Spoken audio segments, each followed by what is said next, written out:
Selva! É com esse brado, criado pelas tropas do Exército na Amazônia brasileira, tropas que ele chefiou, que nosso convidado de hoje costuma saudar os colegas militares.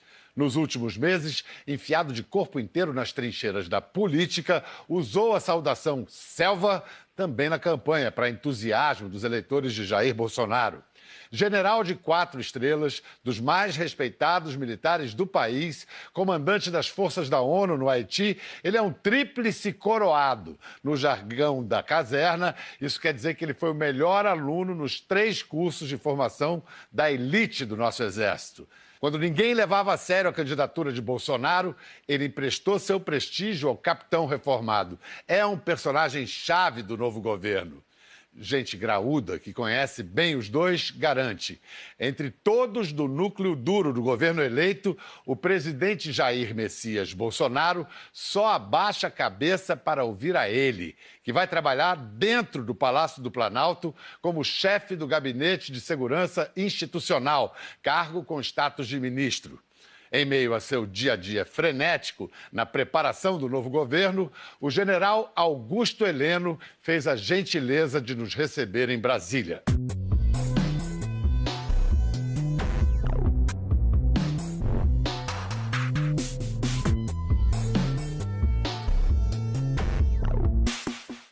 A gente fala selva assim de manhã para Pode saudar? falar, é bom que dá sorte. Como anda seu dia a dia agora nessa transição? Tem dormido quantas horas por dia, general? Nossa, realmente eu nunca esperava que uma transição fosse tão demorada e que fosse tão difícil de acontecer, né? Eu achava que a gente ia entrar no vestiário, trocar de roupa, ter a preleção do técnico e vamos entrar em campo. Mas demora pra caramba para entrar em campo, né? E é chorado, porque todo dia os problemas meio que se renovam, né? E eu acho que todos que estão ali vivendo essa fase estão loucos para o governo começar. E olha que o senhor tem experiência de Brasília, né? O senhor foi do gabinete... De Brasília tem.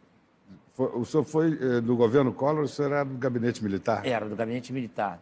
Ali... O governo Collor inteiro e uma parte do governo do presidente Itamar. Ali, naquele momento, quando e como o senhor percebeu que tinha algo de podre no reino Collor?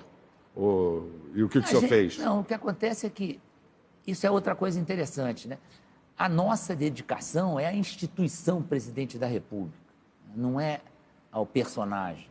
Para nós não influía a situação política do presidente. Mas agora não, agora como não, agora na segurança institucional, figura, né?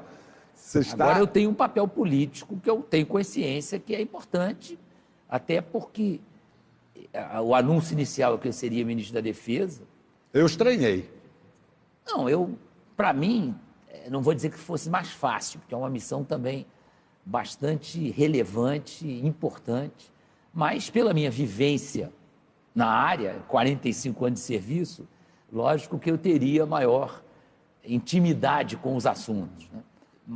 E, de repente, eu fui levado ao Gabinete de Segurança Institucional por inúmeras sugestões que fizeram ao presidente e ele julgou que a minha proximidade dele seria conveniente. Fisicamente, quão próximo o senhor estará do presidente? No mesmo andar do palácio? Parece que é no andar de cima, né? Mas uma escada... Vai estar acima do presidente, general? Não, mas isso aí é uma questão só geográfica.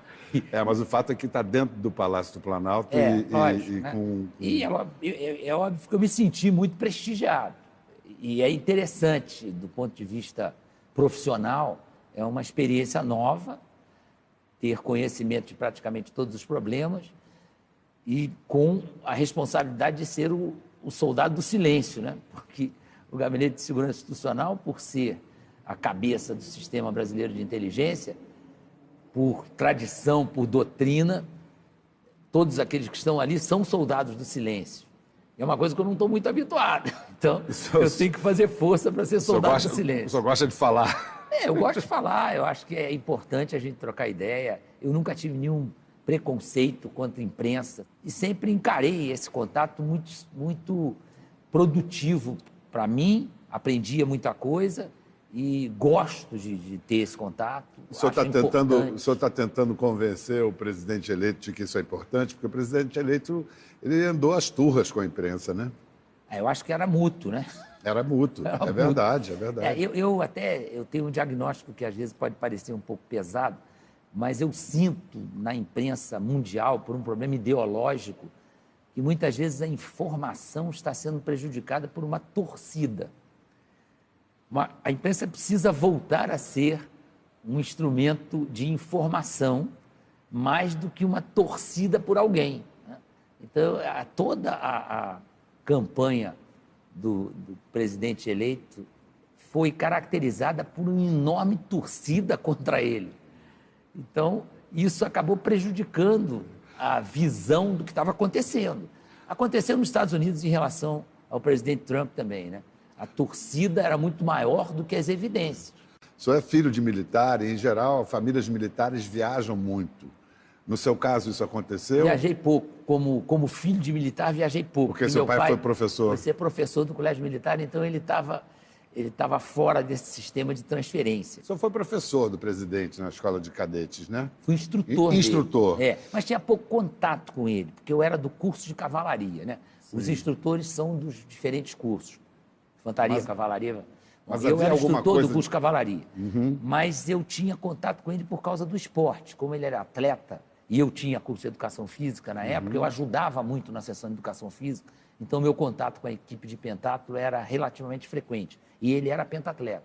Havia alguma coisa de notável naquele aspirante a cadete? Não, ele era muito bom fisicamente. Tanto que o apelido dele de cadete era Cavalão, né? O estilo cavalão marcou alguns momentos da ascensão política dele, né? Mas o Cavalão... Não no sentido esportivo, não. No sentido de ter declarações muito... pesadas. E que ajudaram na campanha dele, fizeram ele ser eleito, e, ao mesmo tempo, criaram ressentimentos em parte dos eleitores, né? Sim. Há um esforço em tentar... Desdizer é impossível, mas tentar... Ele diagnosticou muito cedo essa vontade que foi expressa nas urnas de mudança.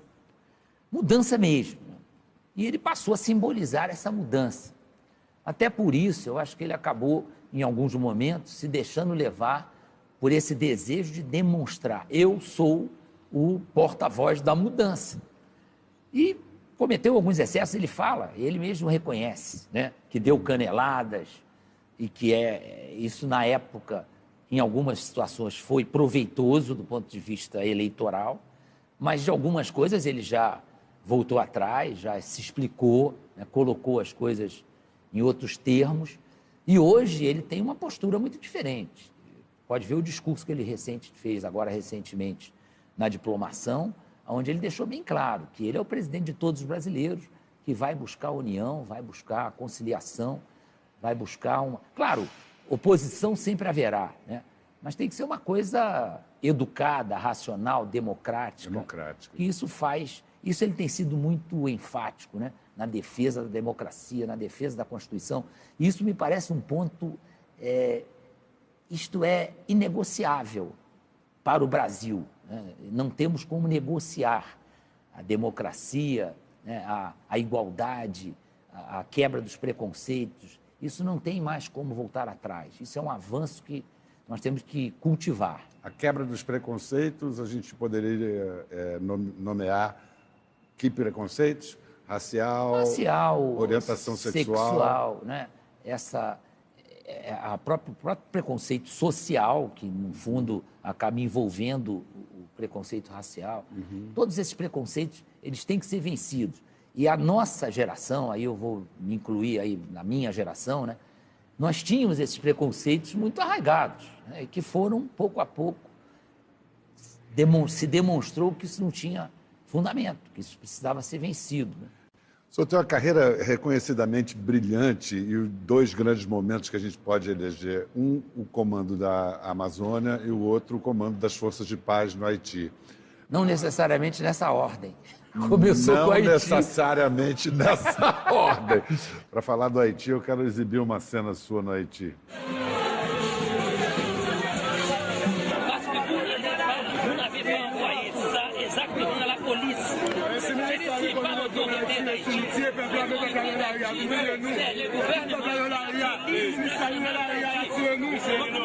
pas illégaux. La police nationale a tué beaucoup. Nous allons généraliser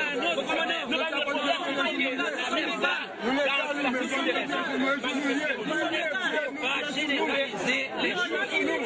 La police nationale d'Haïti, c'est l'institution légale du pays. Vous devez respecter la police nationale de l'Haïti.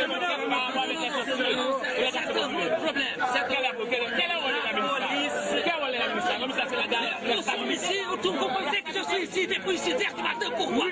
Pour vous assurer la sécurité. Je travaille beaucoup et vous voulez perturber la paix. Vous voulez perturber la paix. Nous sommes ici depuis la 6h. Nous sommes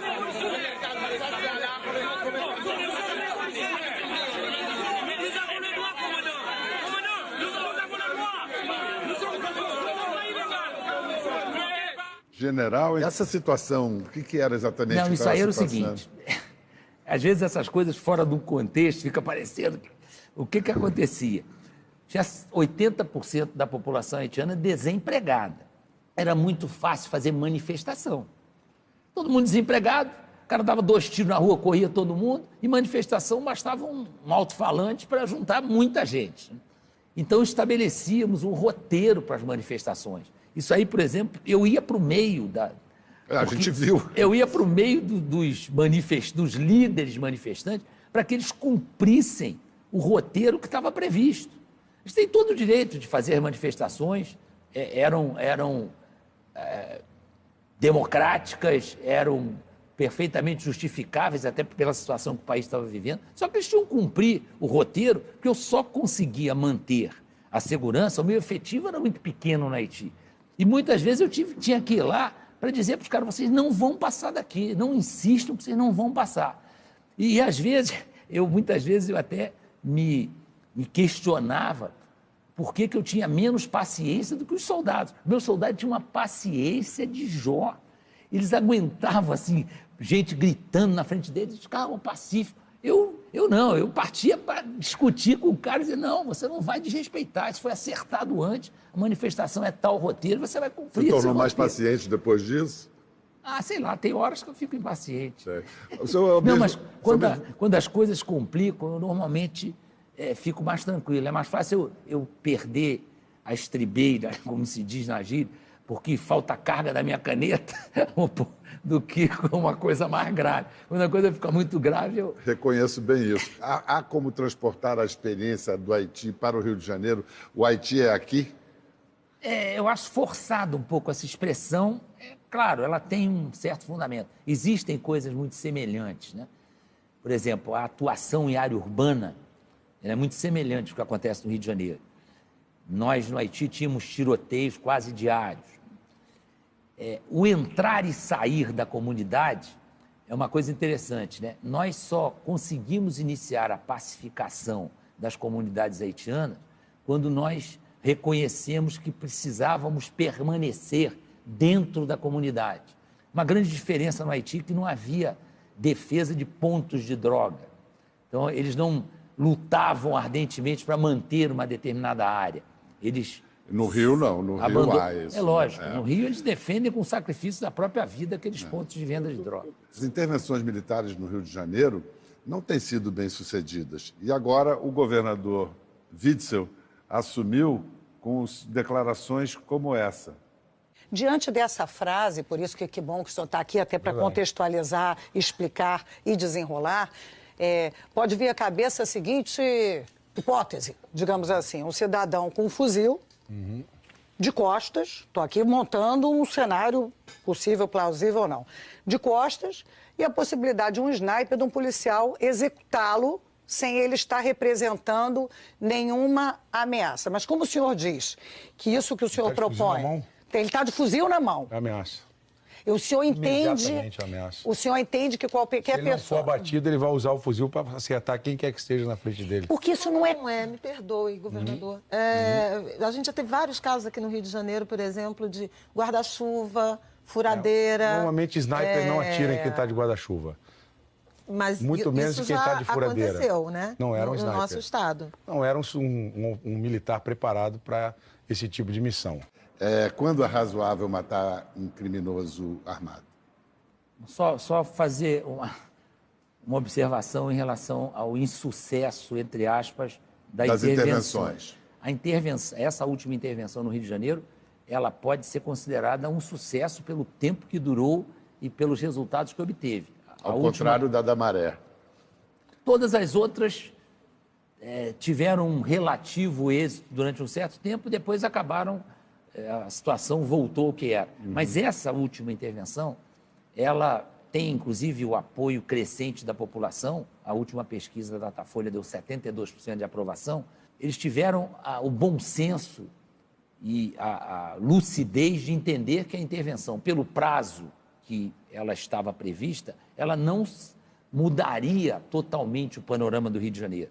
O que eles planejaram? Vamos atuar principalmente na gestão da atuação policial. Mas voltando ao problema da viabilidade... Isso. Quando é razoável atirar num bandido armado? Sim. O que a regra de engajamento que eu tinha na ONU, porque era uma missão de imposição da paz, regida pelo capítulo 7 da Carta das Nações Unidas, qual era a regra de engajamento?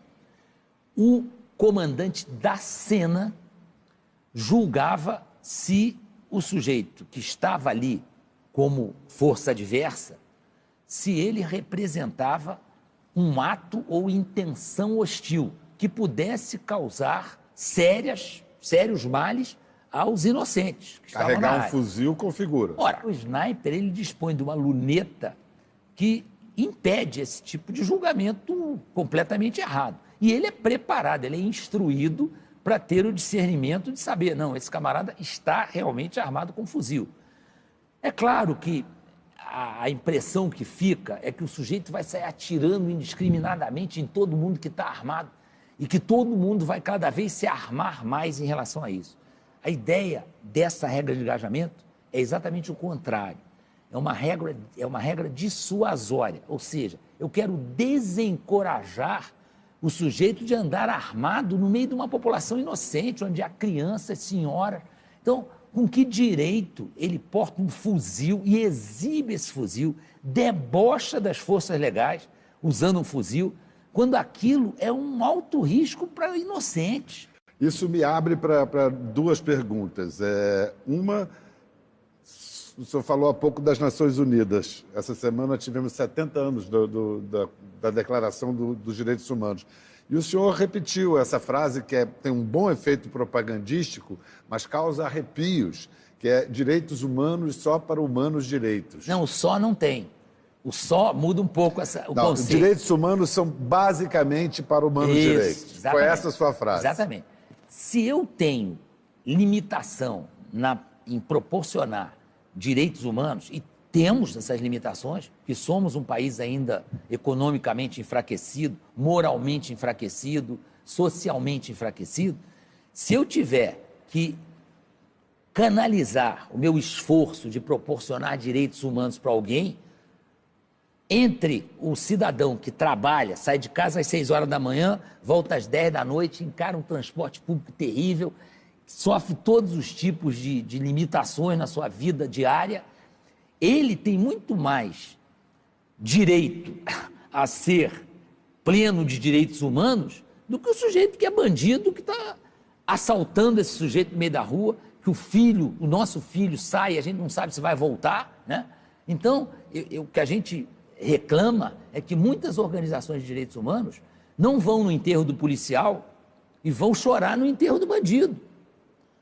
Isso é uma distorção de direitos humanos. É claro que o ideal, por exemplo, Por definição, os direitos são para os humanos. Todos. Todos. Sim, mas no momento em que eu demonstro que eu tenho instintos desumanos, eu começo a infringir o básico. Mas aí eu o agente da lei, o policial, que vai ter que decidir isso ali no calor da hora. Como é que ele vai definir quem é? Não, ele não vai decidir no calor da hora, ele vai decidir numa ação de combate contra pessoas que decidiram afrontar a sociedade. Então, não é uma decisão difícil, é uma decisão fácil, né? Por exemplo, eu acho o sistema... Mas não é uma decisão que prescinde dos ritos da lei? Claro, tem da que ser justiça? dentro dos ritos da lei, mas em nenhum momento a gente admite que a lei seja violada. Eu, por exemplo, acho o sistema prisional brasileiro desumano.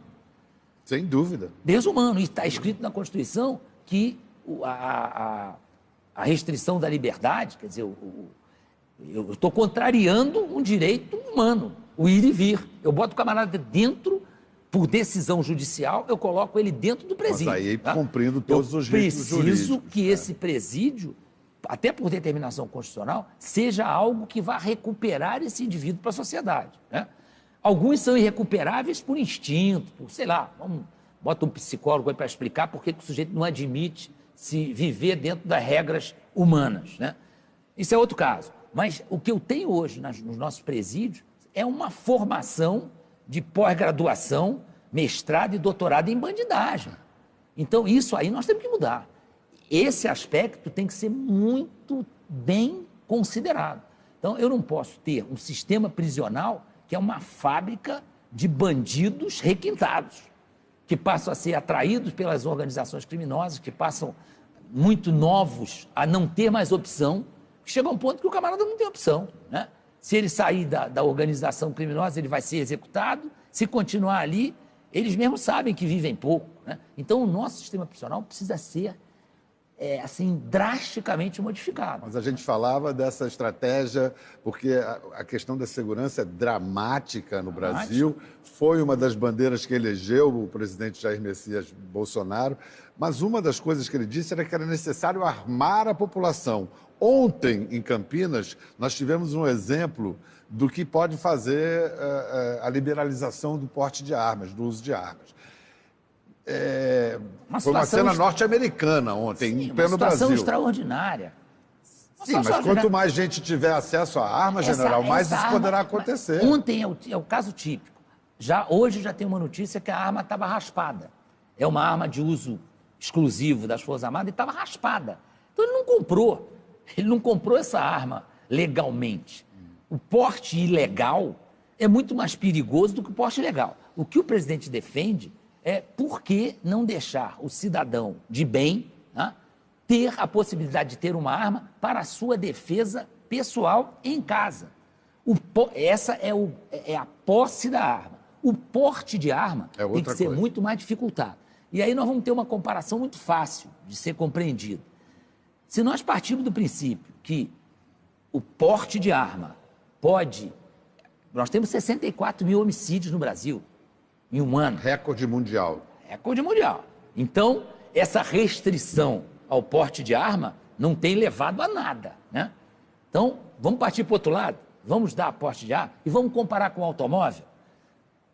Quantas mortes se tem por acidente automobilístico no Brasil? É mais de 50 mil. Muito mais do que o razoável. Eu não tenho número.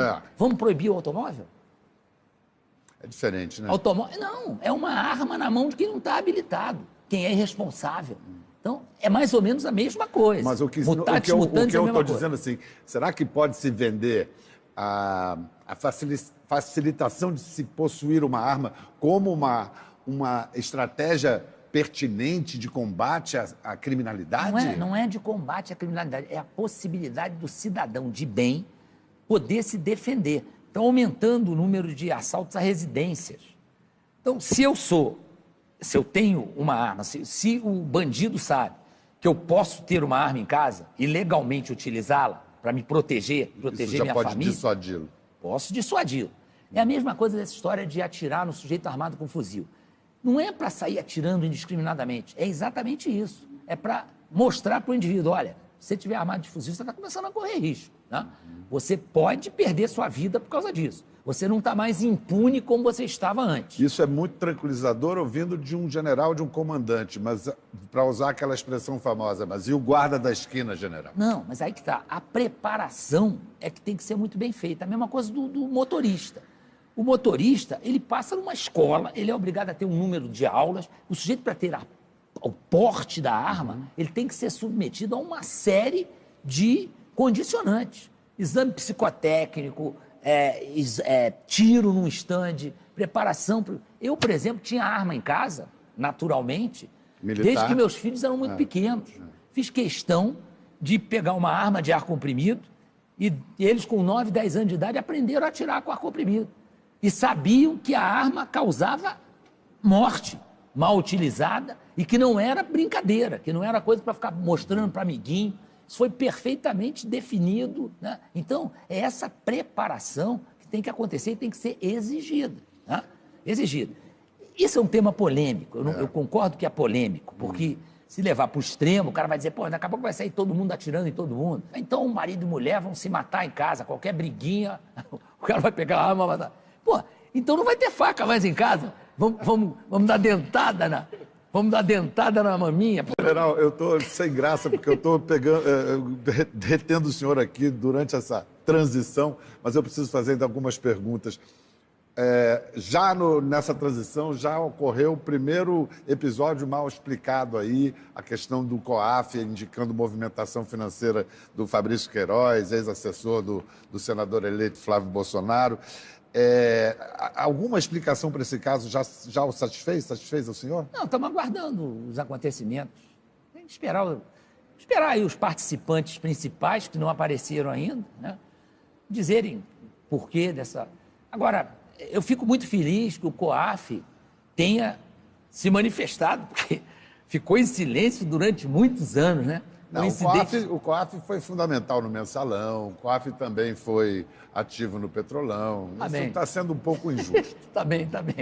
Mas tomara que ele seja mais ativo, que não deixe sair bilhões de dólares do país sem ninguém saber. É lamentável, mas vamos lá, eu acho que o COAF o próprio ministro Sérgio Moro, futuro ministro Sérgio Moro, já disse que ele quer fortalecer o COAF. Eu acho muito importante. Mas se alguma coisa se comprove em sentido de corrupção ou desvio de dinheiro praticado por Bolsonaro e sua família, o que o senhor faria? Não, os responsáveis vão ter que assumir a culpa e se houver alguma penalidade, vão ser submetidos a essa penalidade. O presidente está isento disso aí porque ele não teve participação. O que apareceu dele é irrisório, uma quantia pequena, e ele mesmo já explicou. Então, acredito que não vá atingi-lo. E também, vamos ver, essas coisas, qualquer opinião sem ter uma comprovação, sem que as investigações sejam... É o mesmo caso da facada, né? Não concluída a investigação. Eu ia falar disso. O senhor então... está satisfeito com o rumo da investigação da facada? Eu não sei qual é o rumo da investigação. Eu não estou acompanhando. Ninguém sabe, mas isso já não é ruim, a gente não saber? Vamos esperar, vamos ver qual vai ser o final desse filme, né? Nós temos que nos acostumar. Esse ano a gente teve 2 crimes políticos. Um foi a facada, da Marielle, outro é a Marielle. A Marielle também... Você não se sente incomodado que a gente não chegue depois de tantos meses? Mas isso aí talvez seja o reflexo de falta de investimento na qualificação técnica da perícia, da investigação policial. Isso custa dinheiro.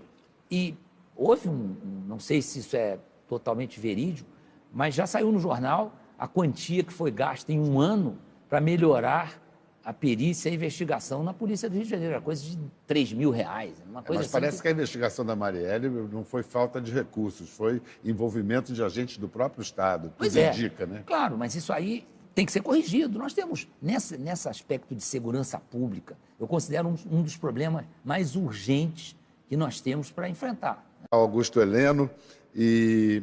General, e o esquema de segurança para a posse do Jair Messias? Está pronto? Vai ser especial? Vai ser diferente das outras posses? Não, sempre é um regime especial, porque uma posse de presidente da República, com a quantidade de público que se espera aqui nessa belíssima esplanada dos ministérios, é lógico que é uma situação especial em termos de segurança. Mas a ideia é que isso seja uma festa, né? Porque, independente de qualquer teor de pensamento, que Jair Messias Bolsonaro é um fenômeno político, não resta a menor dúvida. Do mesmo jeito que Luiz Inácio da Silva foi um fenômeno político, né? Que se apagou tristemente, mas foi um fenômeno político. E Jair Messias Bolsonaro é um fenômeno político e vai ser uma festa para o Brasil. É a primeira vez nos últimos 50 anos que se tem uma sensação de mudança. A gente sente, e é muito preocupante, é uma responsabilidade enorme, a esperança do povo de que realmente a gente encontre um caminho para o país, né? O caminho que foi encontrado aí durante esses últimos anos, dessas últimas décadas, é um caminho triste, triste. Então, nós estamos, pouco a pouco, tomando conhecimento do quanto foi desviado. Não queriam uma gestão moderna, uma gestão capaz de ter instrumentos de controle eficazes. Queriam ficar na planilha Excel, no PowerPoint, na calculadora, que é muito mais fácil de desviar recursos. Se eu tiver uma gestão eficiente, é muito mais difícil de eu fazer as falcatruas. E não há saída fora da democracia, né? Isso sem nenhuma dúvida. Isso é inegociável. O regime democrático, né, e o respeito à Constituição são pontos inegociáveis. Ainda que tenha muita coisa na Constituição que uma boa parte da população queira mudar, mas tem que mudar na regra do jogo, né? Faz uma PEC, muda, né? Claro, a Constituição ela foi feita num clima de, não vou falar de revanchismo, mas num clima de preconceito muito forte. Então, ela tem alguns aspectos que a gente percebe que houve uma exacerbação de direitos e muito pouca cobrança de deveres. Isso é, muitos juristas têm essa mesma opinião. Então, muitas coisas da Constituição, uma boa parte da população tem desejo de mudar, mas tem que mudar na regra do jogo. O que acontecer tem que ser dentro das regras democráticas e de respeito absoluto à Constituição. Um grande prazer conversar com o senhor. Eu queria ficar conversando mais. Como a gente não pode, eu quero me comprometer e quero que o senhor se comprometa comigo do ano que vem o senhor ir lá no nosso programa. Também. Pessoalmente. Vamos ver. Por favor. Isso aqui é uma exposição altamente arriscada. Mas o senhor está muito acostumado a correr riscos. É da sua personalidade. São riscos de outra natureza. Esse é um risco terrível. Mas vamos lá. Muito obrigado pela generosa exposição e coragem. Obrigado. Muito obrigado. E amanhã o nosso assunto é o aniversário de 50 anos do Ato Institucional número 5, o AI-5. Presentes César Benjamin, cientista político, Zuenir Ventura, jornalista, e o depoimento gravado do ministro da Fazenda da época, que assinou o AI-5, Delfim Neto. Até lá, até amanhã.